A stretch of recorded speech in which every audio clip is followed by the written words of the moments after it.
ఇంకోండి బీరకాయ తొక్క పీసులు లేకుండా అంతా శుభ్రం చేసుకోవాలి. శుభ్రం చేసి కడిగేసి చిన్న ముక్కలు కోసుకున్నాను. ఎర్రగా వేపేసాను అనమాట. వేపి ఇందులో దానికి సరిపడ మిరపకాయలు, పచ్చిమిరపకాయలు వేపాను. చింతపండు కూడా నానబెట్టేసి కొంచెం ఆ పక్కన ఉంచాను. ఇప్పుడు ఇవి రెండు కలిపేసి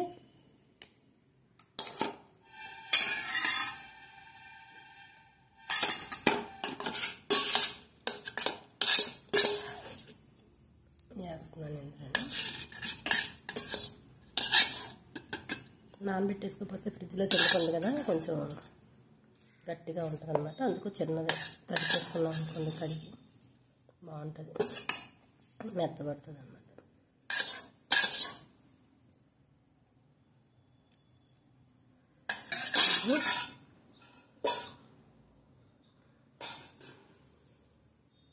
తర్వాత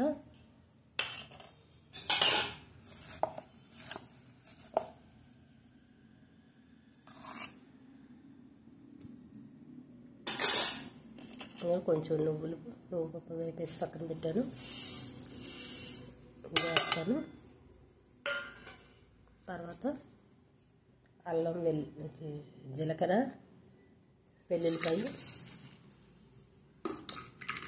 తర్వాత పసరికి ఎంత అవసరం అవుతుందో అంత చింతపండు అనమాట.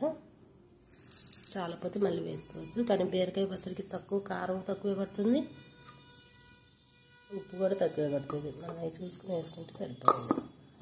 అందుకే ఉందండి. ఇప్పుడు మిక్సీ పెడదాం.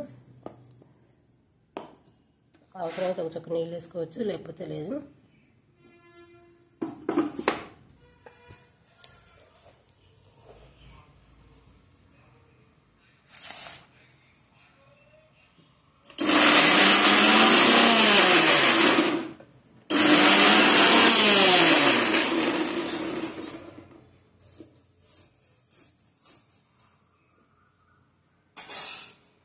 ఉందండి. నా వీడియోని కొంచెం సబ్స్క్రైబ్ చేసుకోండి.